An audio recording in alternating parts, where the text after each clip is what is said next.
Hi friends, welcome back to my channel. ಇವತ್ತೊಂದು ಈರುಳ್ಳಿ ಸೊಪ್ಪಿನ ಕ್ರಿಸ್ಪಿಯಾಗಿರೋ ಹೆಲ್ತಿಯಾಗಿರೋ ರಾಗಿ ನೀರು ದೋಸೆ ಮಾಡ್ತಾಯಿದ್ದೀನಿ. ತುಂಬಾ ಚೆನ್ನಾಗಾಗುತ್ತೆ ಇದು ಚಟ್ನಿ ಜೊತೆ ಮತ್ತು ಸೊಪ್ಪಿನ ಪಲ್ಯ ಜೊತೆ ಸೂಪರಾಗಿರುತ್ತೆ. ಹೇಗೆ ಮಾಡೋದಂತ ನೋಡುವ. ಇಲ್ಲಿ ಒಂದು ಮುಷ್ಟಿ ಆಗುವಷ್ಟು ಸ್ಪ್ರಿಂಗ್ ಆನಿಯನ್ ತೊಗೊಂಡಿದ್ದೀನಿ, ಚಿಕ್ಕದಾಗಿ ಕಟ್ ಮಾಡಿ ಇಟ್ಕೊಂಡಿದ್ದೀನಿ. ಒಂದು ಈರುಳ್ಳಿ ಚಿಕ್ಕದಾಗಿ ಕಟ್ ಮಾಡಿ ಇಟ್ಕೊಂಡಿದ್ದೀನಿ. 1 ಬೌಲ್ ಆಗುವಷ್ಟು ರಾಗಿ ಹಿಟ್ಟು ತೊಗೊಂಡಿದ್ದೀನಿ. 3 ಸ್ಪೂನ್ ಆಗುವಷ್ಟು ಅಕ್ಕಿ ಹಿಟ್ಟು ತೊಗೊಂಡಿದ್ದೀನಿ. ಅರ್ಧ ಕಪ್ ಆಗುವಷ್ಟು ರವೆ ತೊಗೊಂಡಿದ್ದೀನಿ. 3 ಸ್ಪೂನ್ ಆಗುವಷ್ಟು ಜೋಳದ ಹಿಟ್ಟು ಮತ್ತು ಸ್ವಲ್ಪ ಕಾಯಿ ತುರಿ ತೊಗೊಂಡಿದ್ದೀನಿ.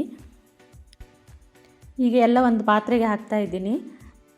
ಎಲ್ಲ ಒಂದು ಸಲ ಮಿಕ್ಸ್ ಮಾಡ್ಕೋಬೇಕು. ಇದು ಸ್ಪ್ರಿಂಗ್ ಆನಿಯನ್ ಹಾಕೋದ್ರಿಂದ ದೋಸೆ ಫ್ಲೇವರ್ ಅಂತೂ ತುಂಬ ಚೆನ್ನಾಗಿ ಬರುತ್ತೆ.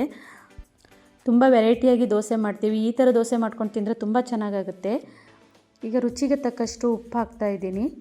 ಈಗ ಹಾಗೇ ಒಂದು ಸಲ ಎಲ್ಲ ಮಿಕ್ಸ್ ಮಾಡಬೇಕು ನಾವು. ಈಗೆಲ್ಲ ಒಂದು ಸಲ ಮಿಕ್ಸ್ ಮಾಡ್ಕೊಂಡು ಆಗಿದೆ. ಈಗ ನಮ್ಗೆ ಎಷ್ಟು ನೀರು ಬೇಕಂತ ಅಷ್ಟು ನೋಡ್ಕೊಂಡು ಹಾಕಬೇಕು. ಹಿಟ್ಟು ದಪ್ಪ ಆದರೆ ಚೆನ್ನಾಗಾಗಲ್ಲ. ಹಿಟ್ಟು ಸ್ವಲ್ಪ ತೆಳುವಾಗಿ ಮಾಡ್ಕೋಬೇಕಿಲ್ಲಿ. ಎಷ್ಟು ನೀರು ಹದಕ್ಕೆ ಬೇಕಂತ ನೋಡಿಕೊಂಡು ಮಾಡ್ಕೋಬೇಕಿದು. ಈಗ ನೀರು ಸ್ವಲ್ಪ ಕಡಿಮೆ ಅನಿಸ್ತಾ ಇದೆ. ಇನ್ನೂ ಸ್ವಲ್ಪ ಹಾಕಿ ಒಂದು ಸಲ ಮಿಕ್ಸ್ ಮಾಡ್ತೀನಿ. ಈಗ ಉಪ್ಪು ನೋಡ್ಕೋಬೇಕು, ಎಷ್ಟು ರುಚಿಗೆ ಬೇಕೋ ಅಷ್ಟು ನೋಡ್ಕೊಂಡು ಹಾಕ್ಕೋಬೇಕು.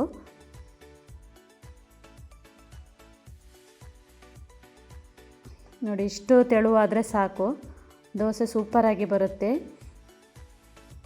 ಈಗ ಒಂದು 5 ನಿಮಿಷ ಇದನ್ನು ಮುಚ್ಚಿ ಇಡಬೇಕಿದು. ಹಾಗೇನೂ ಮಾಡ್ಕೋಬೋದು. 5 ನಿಮಿಷ ಮುಚ್ಚಿ ಇಟ್ಟರೆ ಇನ್ನೂ ಸ್ವಲ್ಪ ಕ್ರಿಸ್ಪಿಯಾಗಿ ಬರುತ್ತೆ ಅಂಥೇಳಿ. ಈಗ ಒಂದು 5 ನಿಮಿಷ ಆಗಿದೆ. ಈಗ ನೀರಾಗಿದೆ. ಈಗ ಒಂದು ತವಾ ಇಟ್ಟಿದ್ದೀನಿ. ನಾನಿಲ್ಲಿ ನೀರು ದೋಸೆ ಮಾಡುವ ಕಾವಲಿ ಇಟ್ಟಿದ್ದೀನಿ.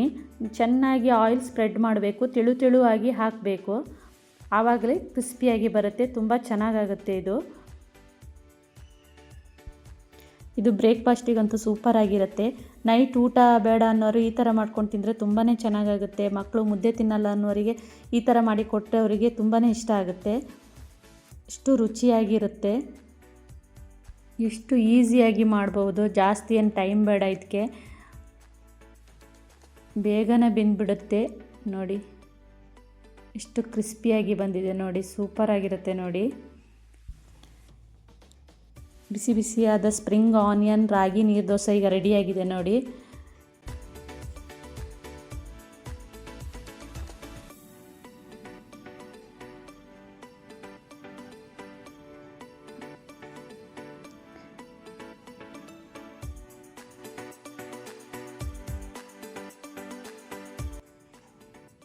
ಇದು ಸೊಪ್ಪಿನ ಪಲ್ಯ ಜೊತೆ ಚಟ್ನಿ ಪುಡಿ, ಕಾಯಿ ಚಟ್ನಿ,